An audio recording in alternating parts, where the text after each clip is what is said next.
Webinar. Welcome everyone. Thanks for coming.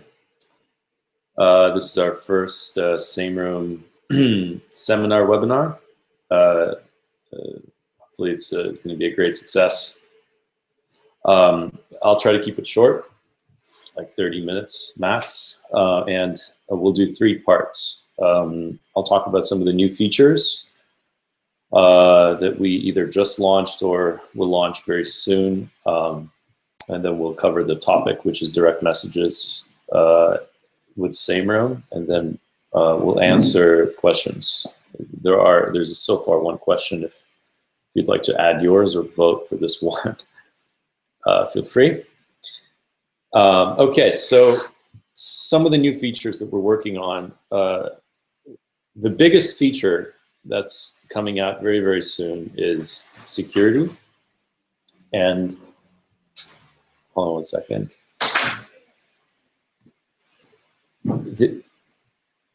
Security is essentially the main problem with Sameroom right now, because even though we don't store message history, which is arguably the most sensitive part, we do store authentication tokens in the best case for products that do support authentication tokens like Slack, chat, a few others. And obviously the worst possible thing is storing passwords, which is what we have to do for everyone who doesn't have OAuth, the majority of our integrations. So if someone gets a hold of our database, I think we're done as entrepreneurs. To deal with this, what we're doing right now is we're encrypting absolutely everything with AES encryption, and the key just simply is provided whenever the service is started. So in other words, even if you take off with our database, you will not be able to get a hold of any sensitive data. So that's I think that's launching tomorrow. So you're welcome to hack for maybe the next 12 hours or so. The second feature that we're launching is going to be enterprise support. Enterprise support really just means a company could use some sort of essentially a token that will allow every employee working at the company to use Sameroom in an unlimited fashion. So you can create any number of tubes. And we think that's kind of moving toward a really interesting direction because in my experience, at least, and I think in our experience, Sameroom is very interesting when you don't have a limit on how many tubes you can create. So we're hoping to sell this functionality to firms. The second thing, sorry, I guess it's the third thing. Another one is there's going to be a billing history widget on in the billing section to be able to get receipts or add your address. And it looks very cool. Another thing we launched already, and that's basically a way to, it's a common formatting for messages across providers. So if something is bold, or it's a hyperlink, or it's I don't know, it's a file or it's italic, it's gonna look as good as it possibly can in the other side. And I think it's kind of a step forward, this universal protocol idea. Okay, so a huge feature we silently launched is support for Google Hangouts. It's live now. It's in beta. We're going to add a little beta marker to the Hangout icon just because it's really just, it is quite beta, but it works. Hopefully we'll show it to you. So Hangouts is a big deal because it's such a popular platform that basically comes for free for almost every company, right? Because almost every company uses Google or Google Apps, it seems, in one way or another. And then another feature we're launching very soon is support for messages that come from Slack bots. So, for example, if you have an integration that is hooked up to your Slack team, you can then display the results of this integration through Sameroom and some other team or another provider. Currently, that's not working for a reason that has been very interesting. All right, and then finally, there are some new providers coming out. Kotap, if you've never heard of it, it's kind of a WhatsApp for business thing. Telegram, which is WhatsApp for not business, used by many businesses. Then Facebook, Messenger, which I think is going to be really interesting, and then Twitter. And some of them are really close, and some of them are not so close. That's it. So this is sort of the new stuff that we're working on. Right now, what I'm going to do is I'll cover a few use cases of using direct messages with Sameroom, if I can figure out a way to do it.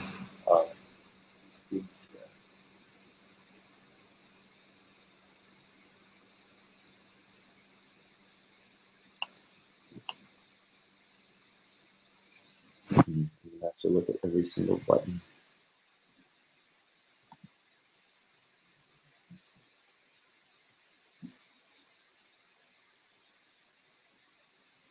Here it is. It's the first button.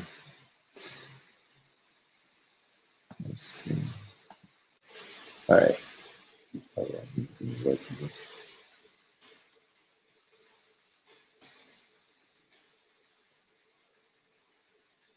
All right, so the very first use case, I think it's super common because lots of people share Slack teams. So you could be in 3 or 4 or 10 Slack teams with the same person. And if you do use DMs in like a subset of these teams, you end up with a very fragmented history. So let's try to fix this. Here's one Slack team and here's another. And there's Neural in both of them. I'm going to send 1, 2, and you can see that they're not synced at all. So these are fragmented histories, even though it's the same person that I'm talking to. So the issue is if I need to remember a phrase, I have to go and traverse every team if I don't remember where something was said. Okay, the way we solve this is pretty quick. It's pretty easy. So I think I actually need to add. So the team authorize. Here we go. So you can see I've got plenty of identities. If you hear some noise upstairs, just ignore it.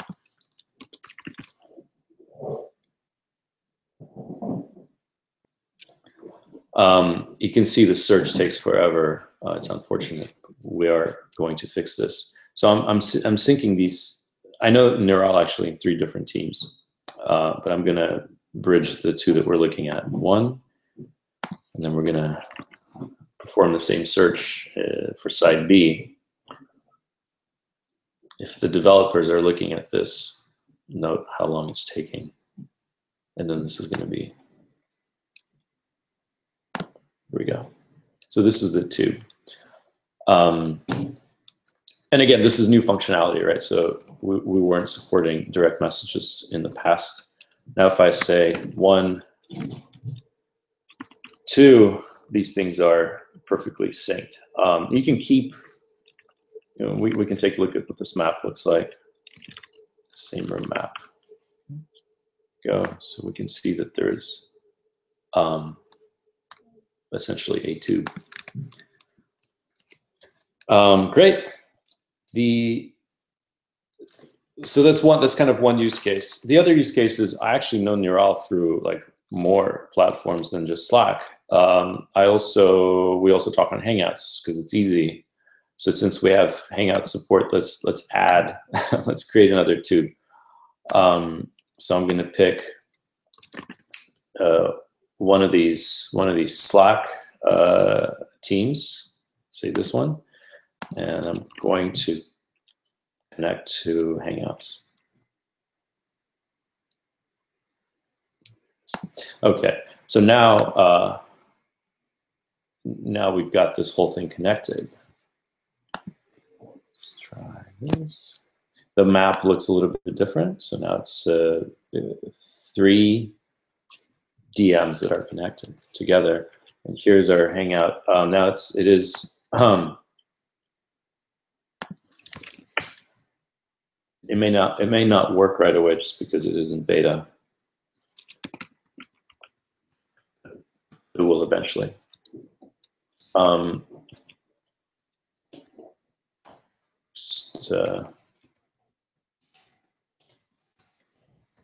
So Slack is still working, and then Hangouts may take. There it is. Right. So here's a very, very simple kind of use case of using there's Neural responding from one of the Slack teams.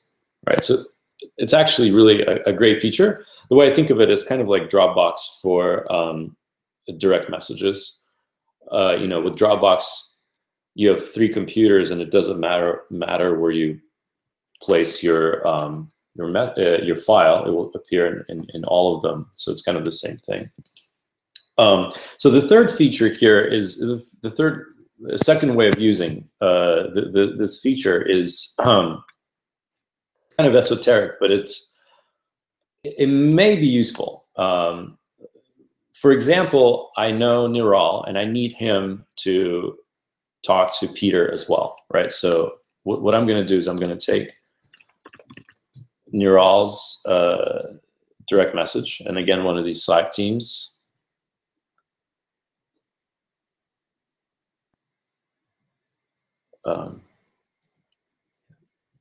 This one, and I'll connect it to a special DM that I created in Fleep with Peter. So let's just assume that they don't know each other and we're working on some project. There it is. Okay, so now that's done. At this point, we have a more complex map. You can see this. And if I go to Fleep,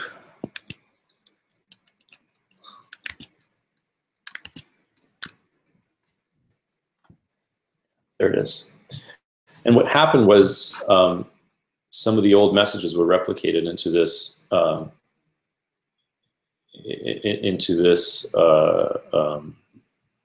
new connection. Here we go. And if we issue the command here, this is a real wormhole, right? In a sense, because we're using direct messages to connect multiple people together. So they're not even direct messages anymore. So you kind of use at your own risk. I mistyped that.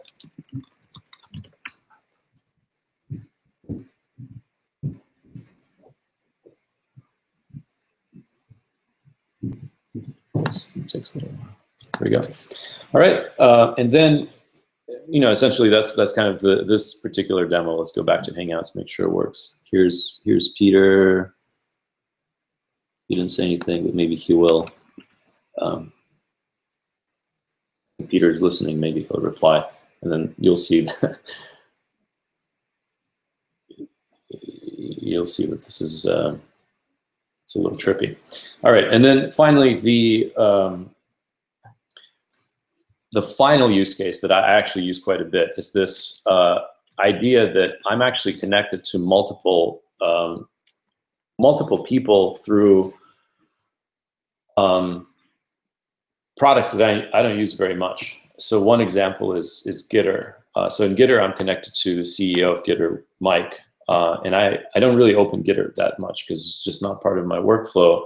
But I prefer having this direct kind of access to him, right? So what I did was I connected him to Fleep, which is my current dashboard, and here it is, right? So everything everything Mike tells me in Gitter shows up in Fleep, and a very similar. My previous dashboard was Cato, so I'm kind of migrating to Fleep. another CEO of a chat startup, Felix. He runs ChatGrape. So I talked to him. He thinks I talked to him on Skype, but I really don't. So I used to talk to him on Cato, and I'll transition him over to Fleet. And you can see in my Sameroom dashboard, there are, there's a couple of dozen Hangouts conversations that I've connected, because that is a real pain, where essentially people talk to you and you won't respond for a bit just because you didn't know that you didn't know where this happened. I think Facebook, Twitter, WhatsApp, these things will be very, very interesting for this particular use case. All right, so the last topic is I need to. First thing I'm going to do is stop screen sharing. Okay. The last thing we've got here is our questions. Right now, it looks like Sameroom only has. I don't really understand this question, so Devin, feel free to comment. Right now, it looks like Sameroom only has one-on-one tubes that go in both directions. I don't know what one-on-one means, but I think it just means that you can connect one room to another room, right? So like this question, the statement presumes that you can't connect one room to like 3 rooms and create a network, which is false. You can, as we just saw with my experiments with direct messages. Are there any plans to introduce one-to-many or many-to-one? All right, so essentially I think that my my presentation answered this question. You can create a network of many tubes. We've had maybe 100, just over 100 at the most. And the use case is pretty clear. You go to a conference, and Twitter is okay, but you may want like a more private space for folks to communicate. So the conference may share a portal URL, and then everyone connects, and then you end up with this kind of a tree. Totally doable. The second part of this question is unidirectional tubes, so tubes that are one directional, and you can't do this right now. Our thinking initially is that if these tubes are one directional, maybe real time isn't that important. So you could use something like IFT or Zapier to kind of connect those rooms.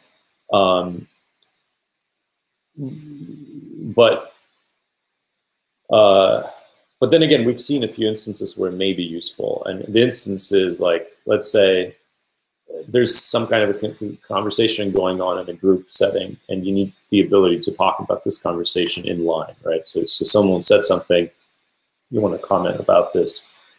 This could be useful. The problem is it will require us to kind of re-engineer quite a bit of the underlying technology. So we're not in a hurry.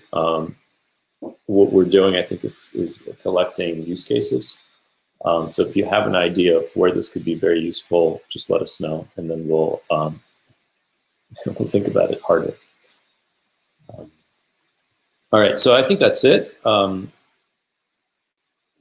There's no further questions at this moment. If you see this webinar, you can always reach out on Twitter, email, any number of methods of communication that we've got available. All right. Thanks, everyone. Have a great rest of the week.